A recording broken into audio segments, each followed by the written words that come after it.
Our recording. Good afternoon. Good afternoon. Thank you so much for being here. Trisha from Frederick, Maryland. I believe I saw someone from Columbia. Welcome. Thank you for being with us today. If you were joining us for the entire series, first, let me start with an apology. Our last session had to be rescheduled on short notice because I had a medical emergency and no one else could push the switch. The university had to kind of lock down and no one else could just turn on the Zoom. So we apologize for that. But that session has been rescheduled. So keep an eye out via email so that you can join us and hear more about the Blueprint for Maryland's Future, featuring our partners at Strong Schools Maryland, and just excited to hear more about the pillars and more about implementation and how it's going. We welcome all of you here today and would encourage you in the chat to just say hi. Tell us where you're from, what you're hoping to get from the session, and we are looking forward to having an awesome session. I want to begin by, again, just thanking you for being a part of this programming, which is presented by MILE, the Maryland Initiative for Literacy and Equity, particularly the Outreach and Advocacy Committee. And if you have some interest in learning more about the committee, the coalition that we are creating, and even the possible legislation that we're hoping to put forward, email me and I'll put my email in the chat. And yes, Jennifer from Columbia, thank you so much for being here. I'm going to start by introducing our speaker and then just turning it right over to him to lead us forward in the programming. So today we have Donald DJ Bolger. He is an associate professor at the University of Maryland in the Department of Human Development and Quantitative Methodology, where he is the director of MILE, as well as the Laboratory for the Neurodevelopment of Reading and Language. My goodness, DJ, what a title, what a name. I'm just a mere policy person over here. For over 25 years, Dr. Bolger has studied reading and language achievement with typically developing children, as well as those with learning disabilities, including dyslexia and autism spectrum disorder, using behavioral and neuroimaging approaches, including magnetic resonance imaging. His research also extends to the role of executive functioning and working memory and learning and intersection of language and math development. Dr. Bolger has a Ph.D. in cognitive neuroscience from the University of Pittsburgh's Learning Research and Development Center.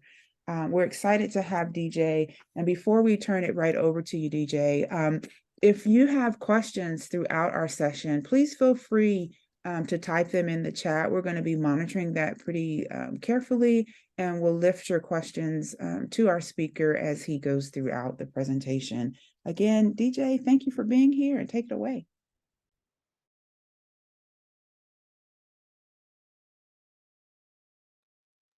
Sorry, I'm muted. And are we recording? Did you just want to make sure we're yes, we are recording. Okay, sounds good. So thank you everybody for coming. And so as the title of the slide and the talk today says the science of reading, I'm going to talk a lot about the science of reading, and I'm also going to talk about the kind of history that we kind of refer to when we refer to the science of reading. Oftentimes, and I know the science of reading has become a moniker, a social media moniker, and it harkens to the reading wars. And one of the things I'll try to address today is really, the sense that these reading wars really need to come to an end. And I will talk a lot about evidence-based practices and what that is. So when we talk about the science of reading, what are we really saying? And so this comes from the Reading League, which did a nice job of summarizing this. And really what we're talking about is this vast interdisciplinary body of research. Some of it conducted in laboratories, some of it conducted in classrooms, some like my own work that is in MRIs or ERP or EEG, so looking at the brain.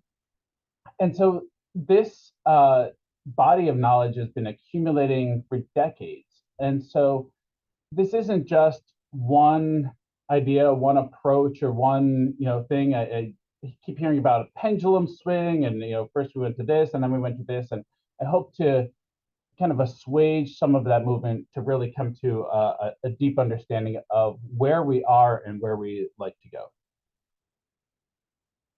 Now, Mile, as I started the Maryland Initiative for Literacy and Equity with my colleague Simone Gibson, Dr. Gibson at Morgan State University, this, we really wanted to focus on literacy. And so this, quote from Frederick Douglass really kind of captures it.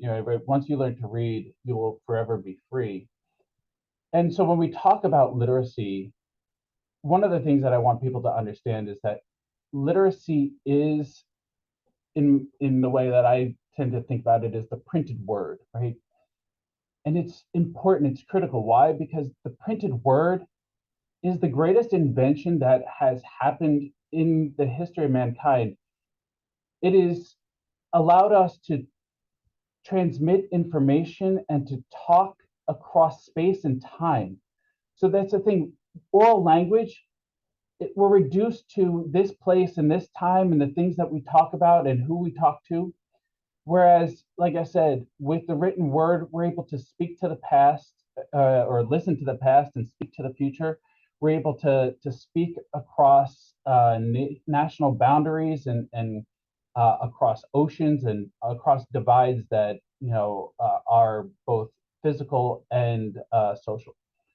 And so literacy really, it encompasses reading, right, which is that sense of being able to read the written word as well as writing, producing that written word, but also oral language, right, the ability to listen and to speak, because reading is founded upon, reading and writing are founded upon this spoken language system. So when we talk about the science of reading and the work that we do, right, there's a whole body of research on the role that oral language plays in this development.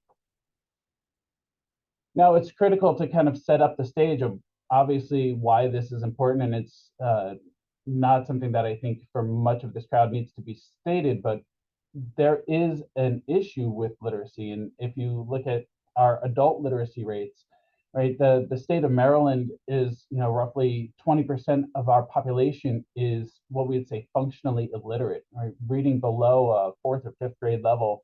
And that means that they're not able to, find the forms, where to sign your name, what information to fill out on your taxes, your health forms, your all sorts of different information. So this is something that, as I say, has implications for healthcare. Those who are functionally illiterate will die sooner. They will spend nearly twice as much on healthcare costs and have lots of mental health implications. The economy, right? Illiteracy is thought to be costing our economy over $300 billion a year. That's lost wages, unemployment. That's individuals who are being incarcerated, which we'll talk about in a moment. There is a huge both personal and social impact of illiteracy. And lastly, our democracy. When you can't read, right, those who are functionally illiterate are less likely to participate in their community events. Much less 50% of them won't vote in the next election. And if you follow the news, this is being capitalized upon by those in states who know exactly who they don't want to have voting, and so they're passing bills that basically are making it harder to vote by basically making it harder by literacy standards.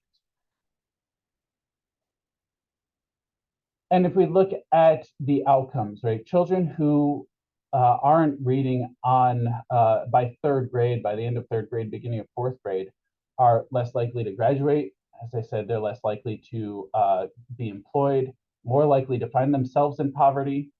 And if you look at those in our federal penitentiary system, right, we have a huge population of those who are illiterate. At least 40% are functionally illiterate, and 20% of them are completely illiterate. So this is something when people talk about this school to prison pipeline, this is definitely a large contributor to that school to prison pipeline.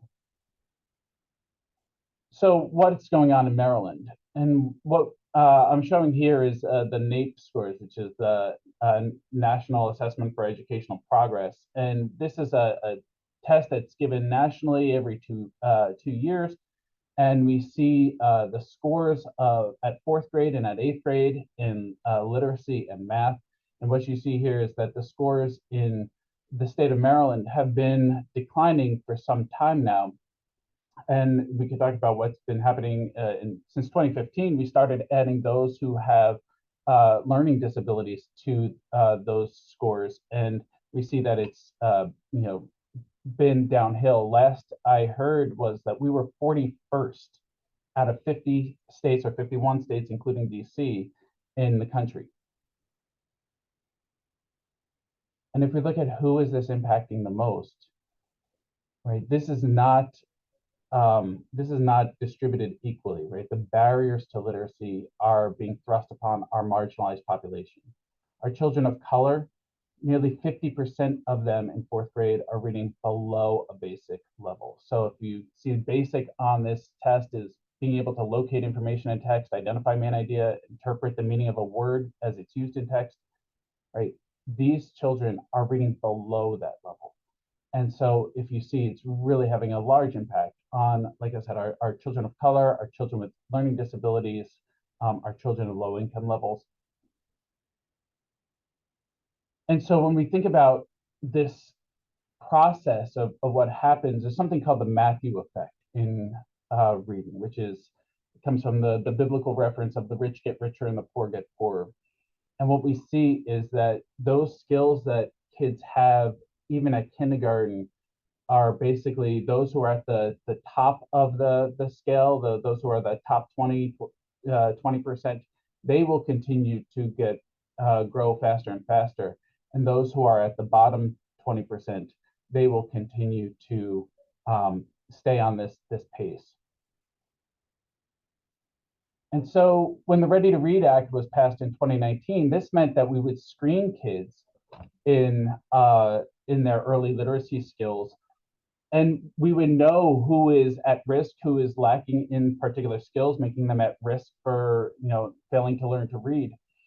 And this is the data that is from 2022, and what you see here is the beginning of the year, middle of the year, end of year. And yes, there's by the end of the year, fewer and fewer of those kids are at risk.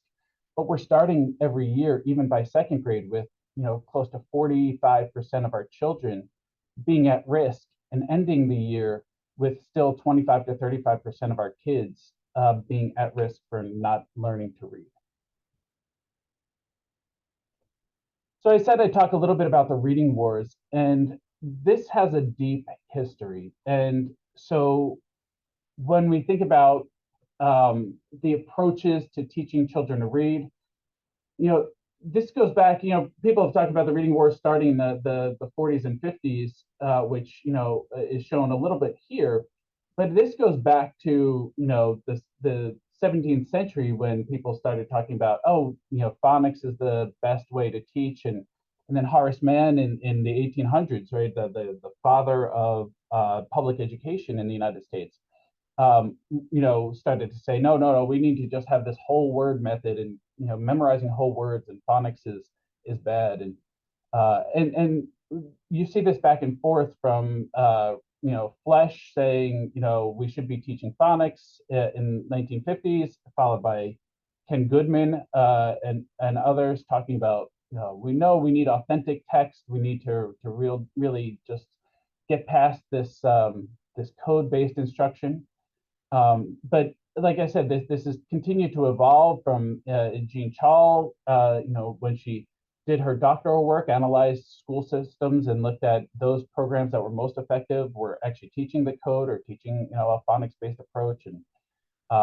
And as we look at Mari Clay and others who is influential again, all of these things seem to come around the 50s and 60s, where it was taking place in our public school systems. And Mari Clay was operating in New Zealand. So this is across countries.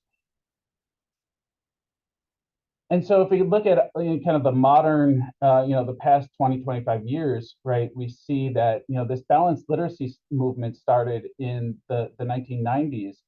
And we started to talk about having a balanced approach. And that led to the National Literacy Panel saying, well, what should be in this approach, right? They came down and say, we need to balance, both phonics and making sense or making meaning of text. But what should that look like? And we'll talk a little bit more about that. We know a lot about the quote unquote Mississippi Miracle as our now current state superintendent, Carrie Wright, Dr. Carrie Wright, who's a Maryland grad and well known to many people here. She led the state of Mississippi through some implementing evidence-based practices in her school systems in Mississippi with the help of the Barksdale Institute that got started in 2013. And much of that has been documented by Emily Hanford and others in her APM reports and a lot of this history. And so what we've seen now is states, 31 states have passed legislation in just the past 3 to 4 years on literacy. So what is this reading war, right? What is, yes. Really quickly, there's a question in the chat, and I don't want us to get too far away from it. The question was, how do you define which children are at risk? So that's a good question. So when we tend to talk about children at risk, what we typically use is a set of screeners that we have found have been predictive. So when you screen a child on a set of skills, including ability to identify their letters, ability to understand concepts of print, like what's the front of the book, what's the back of the book, do you turn the pages from left to right, where are the words, where's the title, to oral vocabulary, phonemic awareness, or that ability to process speech sounds. And so those are screeners, or that all of that information you can assess a child at kindergarten, and it's fairly predictive of how they will end up reading by the end of second or third grade, like who will end up being those children who are not able to read or being in that bottom 10 percentile by the time they get to third grade. So when we talk about at risk for reading failure, we're talking about children who, like I said, will be in that bottom 10 to 20 percentile of readers by the time they are in third or fourth grade. And like I said, we have a good sense of what are those identifiable skills in kindergarten, first, second grade that will predict who's going to end up not performing well.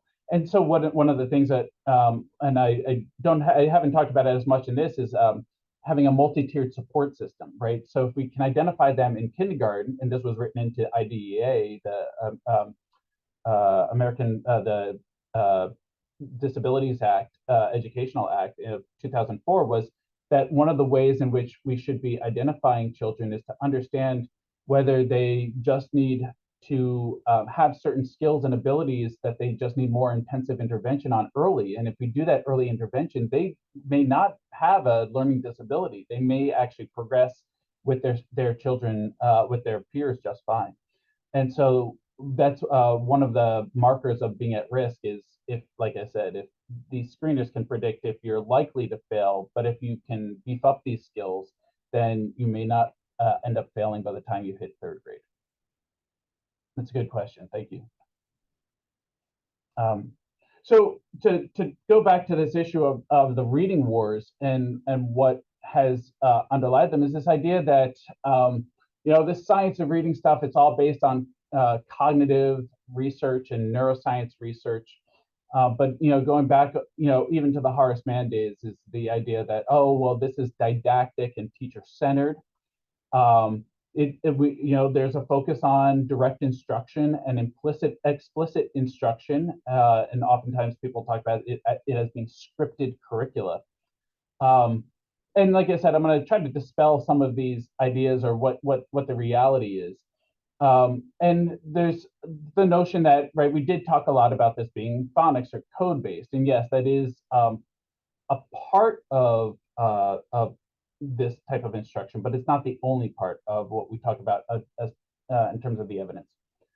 Um, there's another aspect of this as being prescriptive linguistics. That means this is the way that you should be speaking, or you should be, as opposed to descriptive, which is the way that people talk in their home dialect, in their home region, or the place where they come from. And so there's kind of a discussion of, well, as I'll talk about in a little bit, how can we honor both the home language and what we talk about as general American English, in which is the mode of instruction in most of our classrooms. Lastly, these science of reading aspect tends to focus on skills or emphasize skills, which is true. But one of the things that people have talked about is like, oh, it's kill and drill. And so the other kind of side of the equation that people have said is that we should emphasize motivation. And if kids have a love of reading, that they'll really enjoy reading, and they'll just pick up books and want to read them.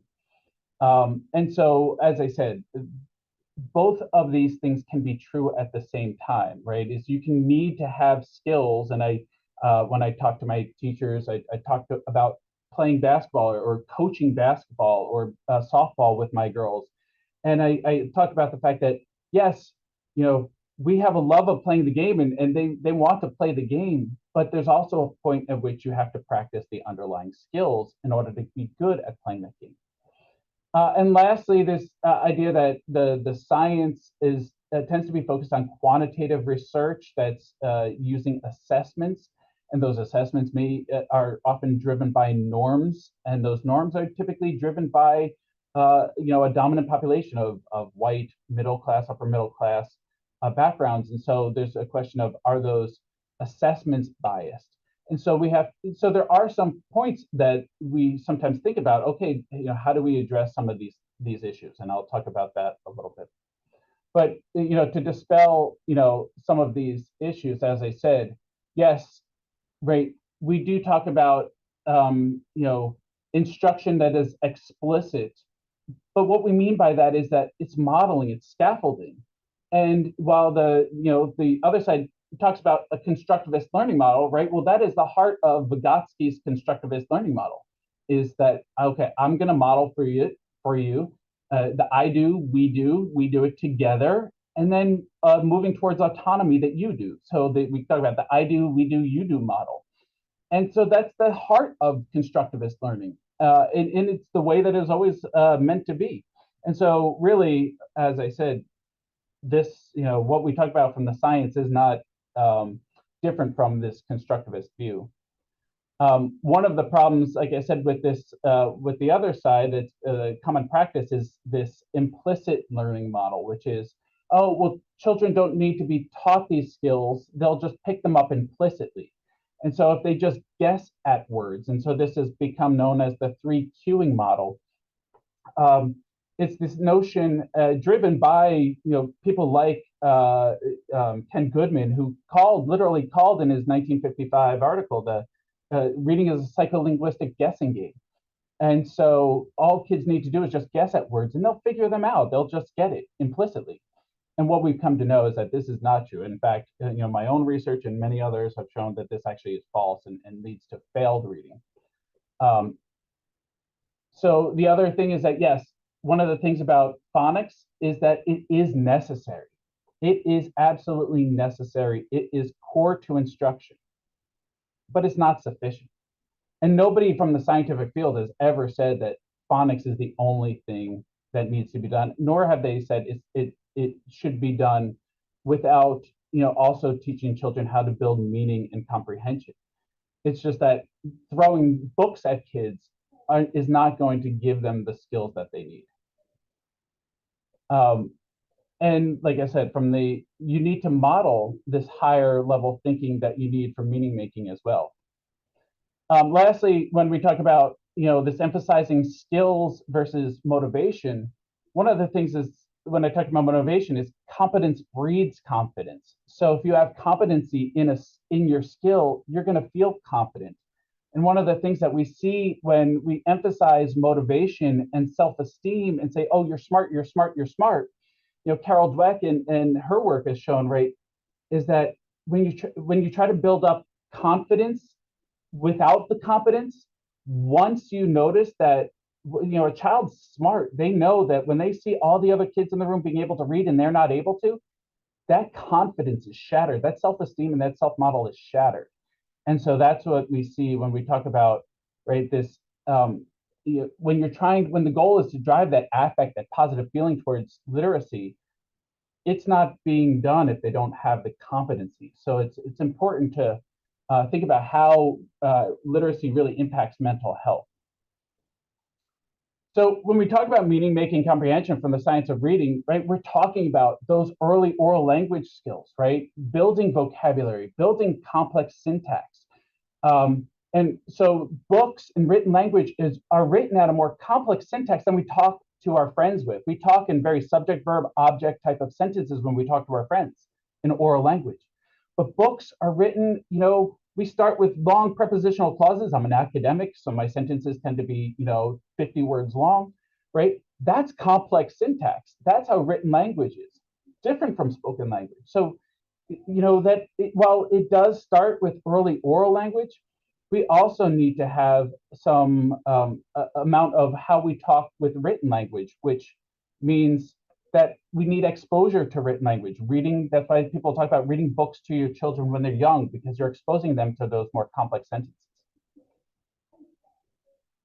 Another part of that is knowledge matters, right? There's a whole institute called Knowledge Matters, and right. And so we know actually one of my great mentors from Pittsburgh, Jim Voss, was one of the ones that conducted those baseball studies back in the 70s that showed that, the children, even the children that were struggling readers, when they read stories, they tended to be more males, and when they read stories about baseball, they actually did just as well, if not better, than the good readers, those with good comprehension skills.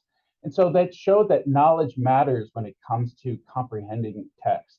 And so there is, right, E.D. Hirsch and others, and more recently, Natalie Wexler, have brought up this idea of a knowledge gap. And so we know that background knowledge is core, and there's a great scientific basis to that. So that is something that is core, and more recent studies from Harvard have shown this, that if we build up background knowledge, even in those early grades, we build comprehension. Now that with comprehension strategies, this has been one of those places where there's been a back and forth. Some of the data said, oh, some comprehension strategies, they don't seem to work, they don't seem to last, they don't. So there's been a back and forth. There are some core findings that Sharon Vaughn and Jade Wexler, who is here, and others have looked at, and they do find that things like finding the main idea, particularly when doing content area reading and work, and having explicit vocabulary and modeling high-level thinking.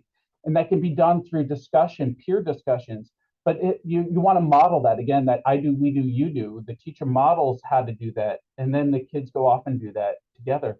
Right? Those are all things that we know to be effective. And so reading is not something that we are evolutionarily predisposed to. So, right, reading is too recent in our evolutionary history to be natural, right? So Ken Goodman and others said, oh, reading is natural. It's not natural.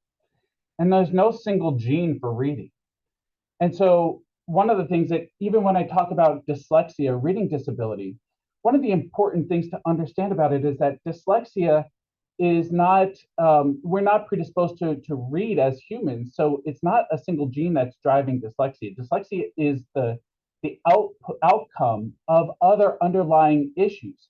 And because of that, we like to think about it, neuroscientists like to think about it as heart disease. Heart disease might arise from high cholesterol, too much salt, too much, certain types of genetic factors that may, harden your arteries. And it's characterized by a degree of severity. And so there's no arbitrary cutoff to say, oh, it is an arbitrary cutoff to say you're dyslexic versus you're just a poor reader. right?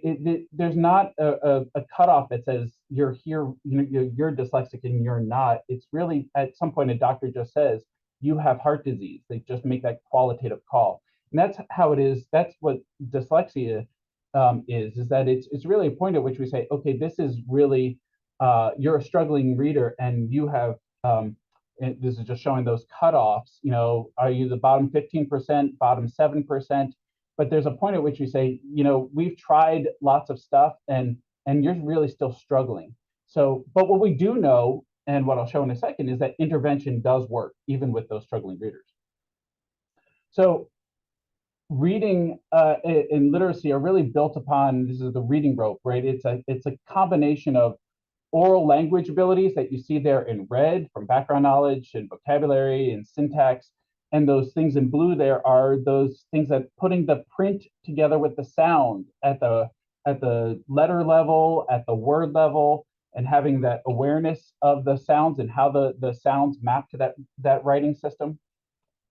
And so this is just another way of looking at it, which is to say that reading comprehension is really built upon these set of skills. And those, even before we get to there, those skills are rooted in a whole bunch of other cognitive abilities. The input coming into your visual system, the input coming into your auditory system, your motor movements. Can you write, right? And they're mediated by your attention and your working memory. So those executive functions, those with ADHD, right? There's a relationship. Those who have ADHD are 50 to 70% more likely to have dyslexia. And those with dyslexia are also likely to have things like dysgraphia or dyscalculia, other types of learning disabilities. Math and dyscalculia is math disability, right? So there's underlying cognitive deficits that are really underlying this whole issue before you even get to phonemic awareness and decoding. And so that's why it's important to understand all the cognitive skills that go into it. And this is what we as scientists look at. So as I said, reading, right, is we look at this complex set of skills that occurs in this brain, and that brain exists and resides within a child. And that child has a particular race or ethnicity. They come from a particular family and culture, and they may come from a different language background, right? So these are all factors that play a role in whether a child is going to be able to learn to read. And not to mention the toxic stress or the adverse experiences that they have that are both, shaping the brain and shaping their ability to even, pay attention or be able to feel safe within the classroom in order to learn to read. And other things like peer relationships. So these all are factors that as scientists, we want to understand and try to understand as they go into that reading process. And so one of the things that we know is like, look, 40% or 35 to 40% of kids will learn to read when they get to school effortlessly.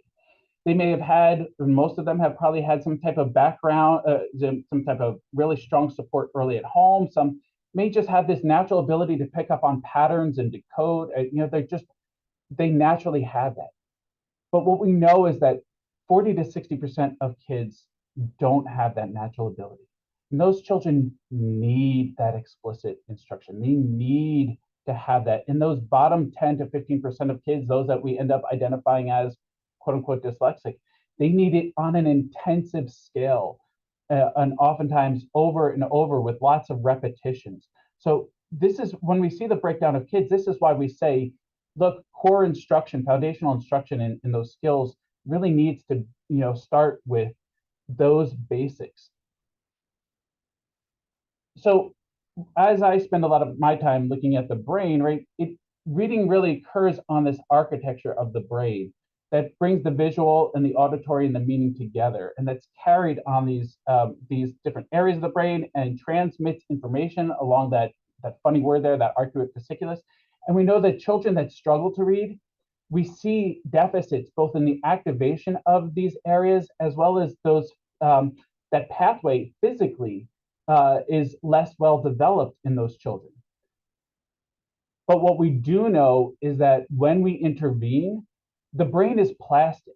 And so by doing explicit systematic instruction, we do know that these brain areas do end up actually recovering. We see growth. And that growth doesn't just happen immediately, this is after the first year of intervention, but 3 years later, you can still see that that growth is maintained. So this is why we say the brain is plastic. So even if you start somewhere with some deficits or some aspects of struggling, the brain is plastic. You can recover. You can find a way back to some general reading ability. And those interventions actually are more effective for those who are at the lower end of the economic spectrum. So when we look at those who are struggling readers, especially those at the lower end of the socioeconomic spectrum, they end up actually benefiting more from this type of instruction, and we see that even in the brain. So this is something that we know that that intervention, especially in those foundational skills, has an impact. This also goes to writing, and so writing is also carried on this neurobiological pathway. And we know that, look, when even this focus on handwriting, that having those motor movements. So this is just showing that the kids that actually are moving their hands while they're learning their letters and learning to write, that actually goes to develop those brain areas. So you see that there's growth when you involve handwriting versus when you don't involve handwriting in the brain. And we also know that that correlates later on to even things like idea development, right? So compositional writing. Lastly, I want to talk about our diverse populations. And so we know that we have a growth of these population of multilingual learners in the state. And so when we talk about how are we addressing the needs of our multilingual learners, and this is some place where, the science has had to really start to rise up, because many of us, know that there are English-only laws passed in many states. And the thought that even from our great grandparents of who might have come here and said, oh, if you learn our language, you'll never be able to learn English. Well, that's not true. And so this is just showing the growth of this population, particularly in Maryland, and many of those are Spanish speakers. But what we do know is that, yes, there are variations between the home language, say here Spanish, and English. And we know that there's more phonemes in the English language than there are in the Spanish language. And so one of the pieces is understanding how do we take advantage of the home language, and then also how do we explicitly instruct in the English language that they're trying to learn. But one of the critical things here, and this study just came out last week, and I wanted to put it up here because this was a systematic review of work from the 1970s to 2022. And they showed that even over 21 different language combinations, so not just Spanish English, but other language, it could be Chinese English, it could be others. But what they found, and I'll just jump to the conclusion, was that instructing in their primary home language is beneficial. So being biliterate and being bilingual, and that's why we use the term multilingual learners, because they're still learning their home language as well as learning English. And so being multilingual and being biliterate or multiliterate is advantageous. And so, yes, dual immersion programs and things like that are effective when we can do them. And there's lots of different dialects. And one of the things here is to think about all the different ways that English is spoken. So we talk about African-American English, as well as other types of dialects around the country, right? It's important to understand that there's an impact of dialect on learning to read. And that dialect doesn't just it's not just a phonology, but it also has a syntax that children have grown up speaking that might be different than what we think of as general American English. And so one of the things that we talk about is how do we take advantage of that, and how do we translanguage? How do we be able to honor the home language and show how things are done in the home language, and then be able to also show what is going on in general American English. CJ, we do have a question in the chat. Yes. It says, does this finding, oops, sorry, okay. Does this finding regarding the impact of graphomotor skills support multisensory methods for specialized instruction as it does in math research? Yes, and there's some, so in general, yes, especially with handwriting. And I think that there have been some research has tried to focus on these skills, and in some cases it's been difficult to pin down, but it's very clear in the handwriting work that handwriting actually has a benefit on orthographic learning and orthographic mapping, as well as composition. So we do know that motor movement in handwriting does have a strong impact.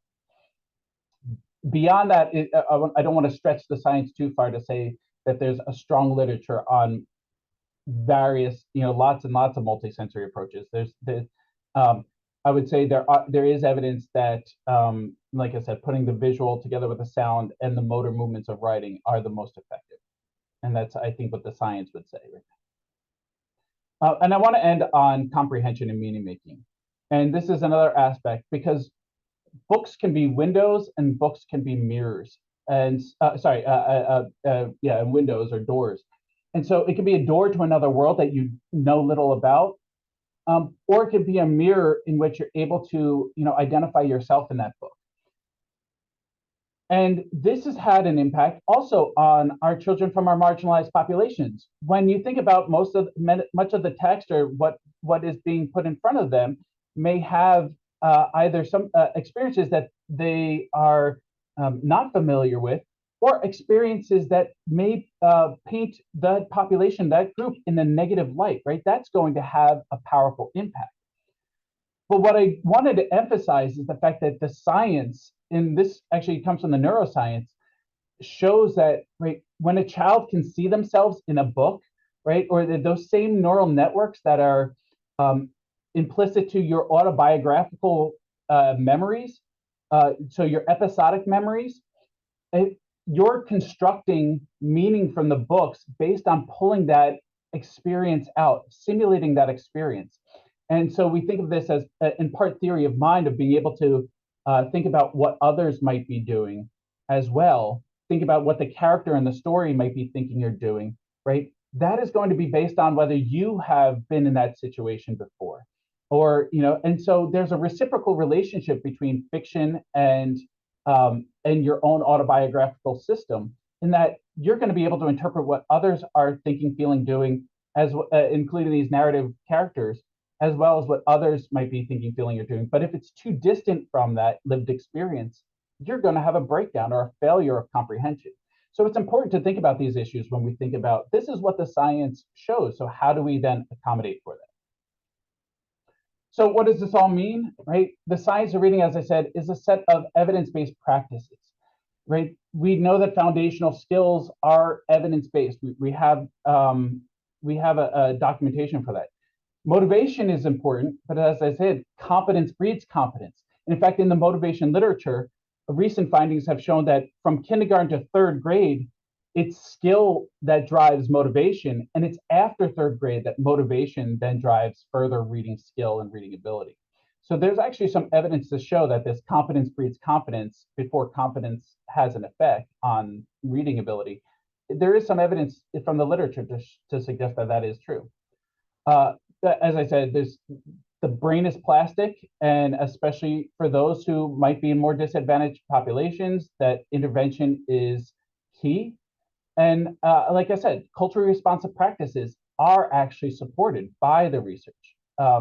So the last thing I want to leave people with is, science is not dogma, right? That's one of the things I really see this as the medical practice. We don't practice bloodletting anymore in our medical field because we know that that practice is ineffective and bad. There are new practices, there are better practices, and those new and better practices are still being innovated. And so science of reading, or whatever you want to call it, really what we should be looking at is evidence. What are the evidence-based practices? And that's how we should be working with our teachers and our practitioners, as well as our homes. And that's the other thing I want to also bring into this, that we need more input into what about home environment and how to take advantage of our home, our families, and our home practices, and see the assets that different communities and different families bring into that practice. because that's going to be critical to these early literacy skills.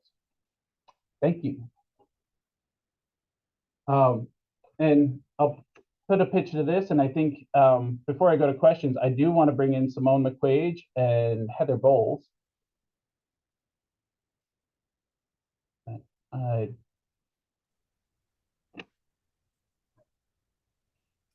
I believe both are here. Heather, can you join us on screen? I certainly can. Awesome. Thank Good you. afternoon, everyone. So, so today I asked Heather and Simone to join me because Heather, Heather Bowles is oversees city schools and their literacy efforts in city schools, and Simone McQuaige from Prince George's County oversees the literacy efforts at the elementary level. And so I wanted them to introduce themselves, but also to talk about, and I'll have you introduce yourself and talk about what is going on in your schools. And I've worked with you both during the summertime, so I kind of know, but I want you to let everybody know what is going on in your schools and what in terms of the science of reading. Heather, you want to start or you want me to jump in? You can, Simone.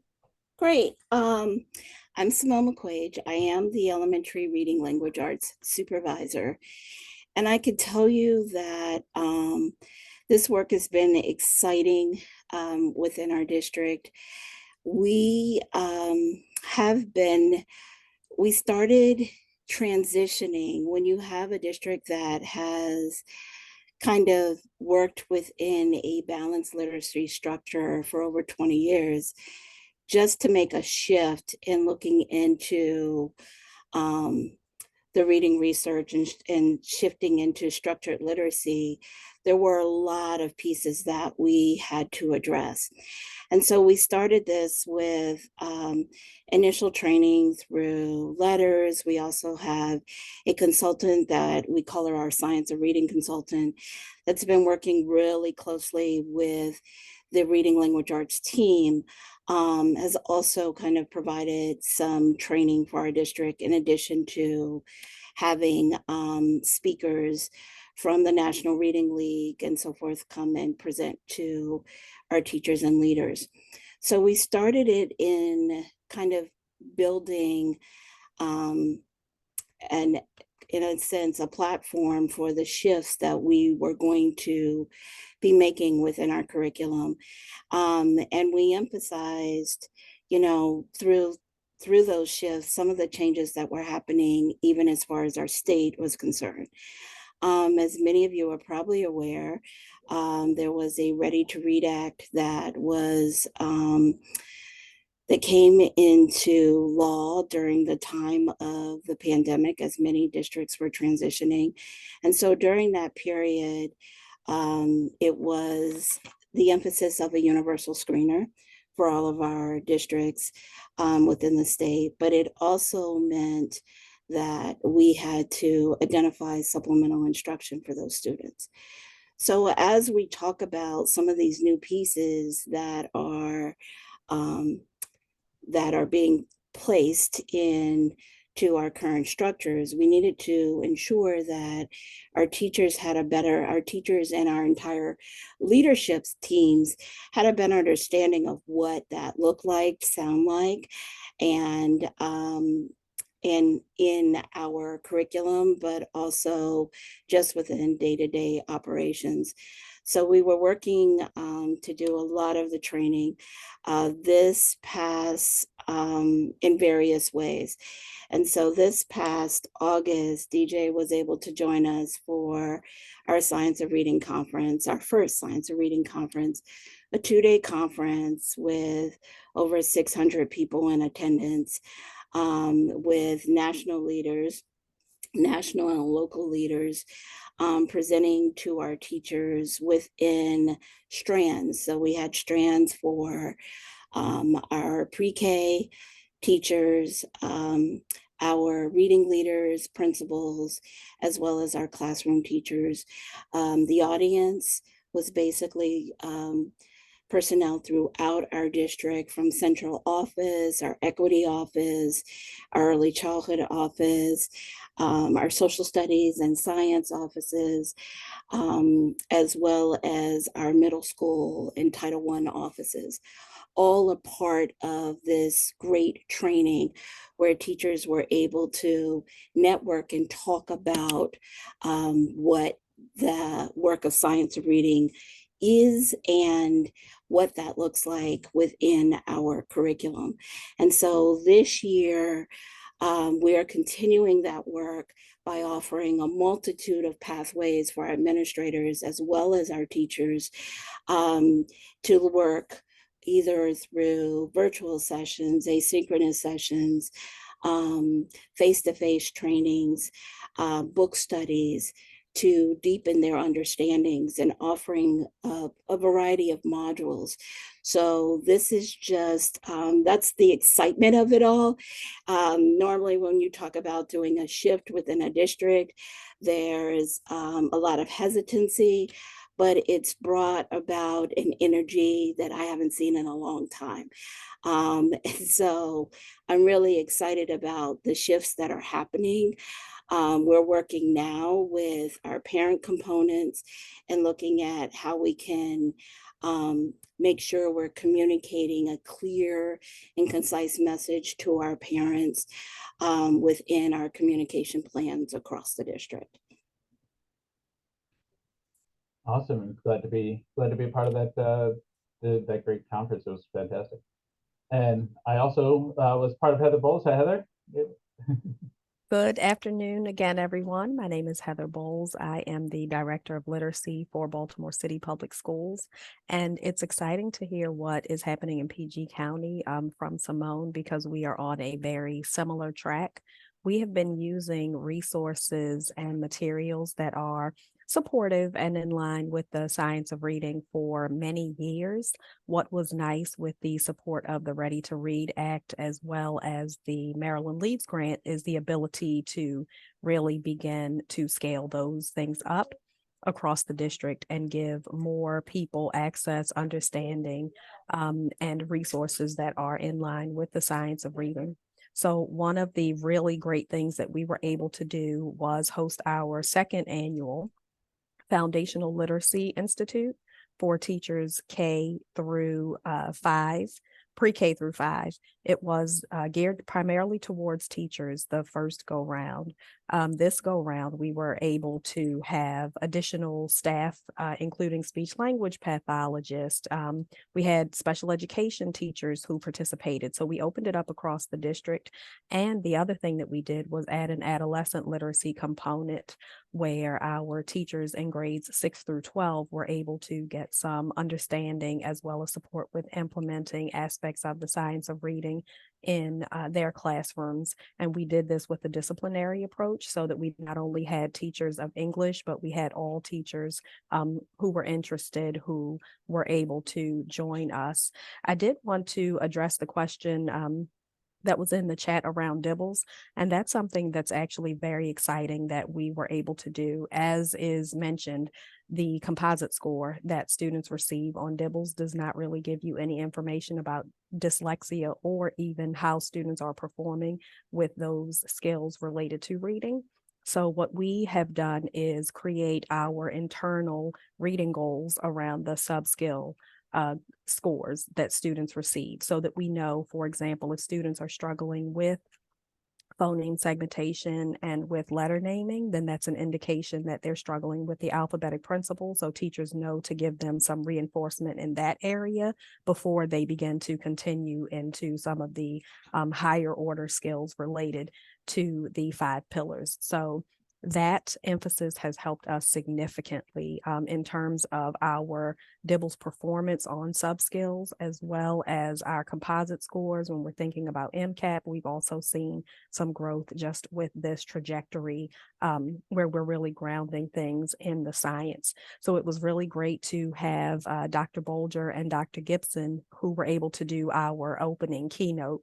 And the really phenomenal thing about it for us was the fact that we had all of the teachers together. So from pre-K through 12th grade, they were all learning alongside each other to understand the ways that the current curriculum that we have, whatever imperfections people may have, whatever concerns they may have, where are the elements within that curriculum that highlight the things that we know are best practices for students, as Dr. Bolger mentioned, not just in terms of the word recognition, but also language comprehension. Where do we see those outstanding features or components that really support what students need? And how do you emphasize those in your instruction?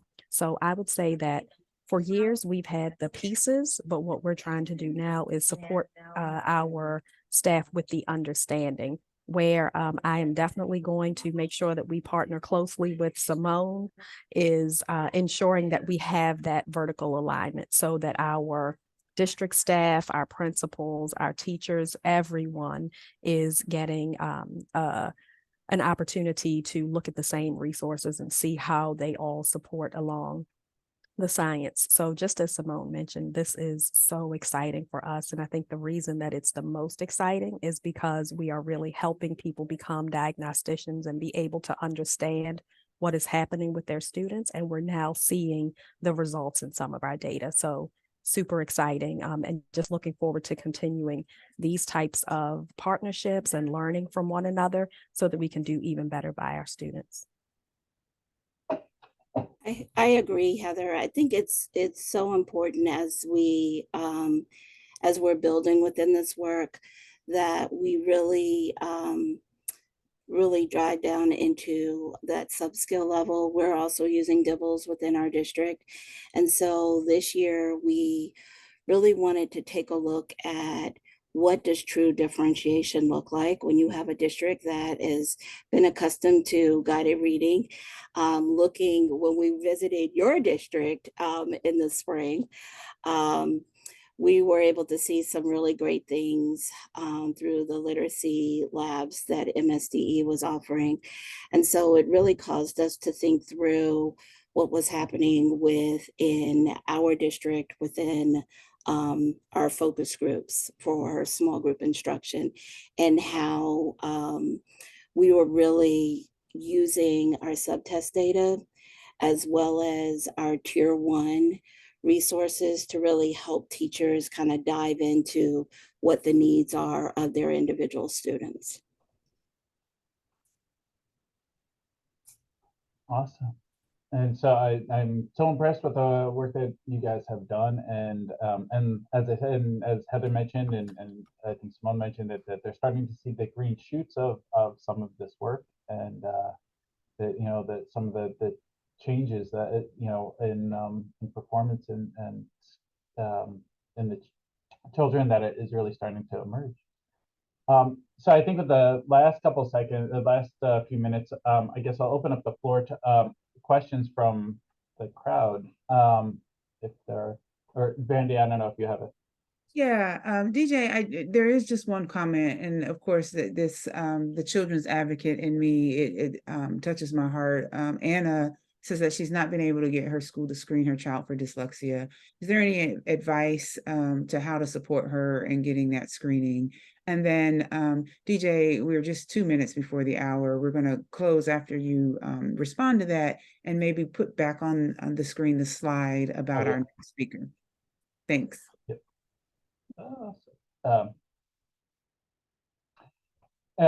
So in terms of getting the child to screen, if you obviously if you ask the school to once you request an assessment, they will usually go through the process with their educational team for screening.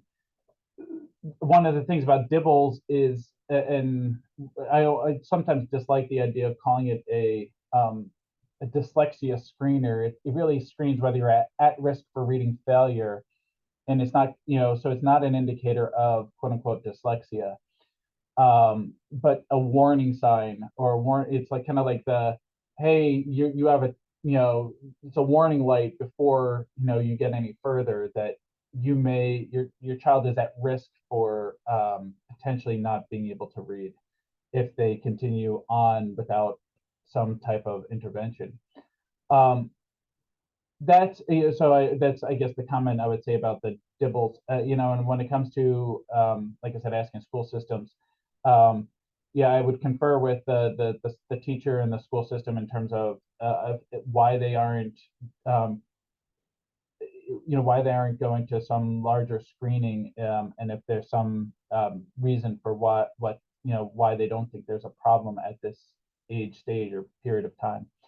So it's hard for me to talk about each individual case, so I'll just leave it at that. Thank you, DJ, and thank you all for being with us today. We want to encourage you to continue on with us through the rest of our series. We have a session coming up November the 8th, how speech language pathologists identify dyslexia. So please RSVP, that we will send out plenty of blasts so that you can be with us. And then finally, I want to bring out the Ready to Read Act was referenced a couple of times. We do have a webinar, our first webinar actually, that spoke to the components of that legislation. So join us on the MILE website, where you can see a replay and the slides from that presentation. Thank you so much again. And thank you, Anna, for your questions. Thank you, everyone, for being engaged. Looking forward to seeing you again real soon. Be well. Thanks, everyone. Thanks, Mo. Thanks, Heather.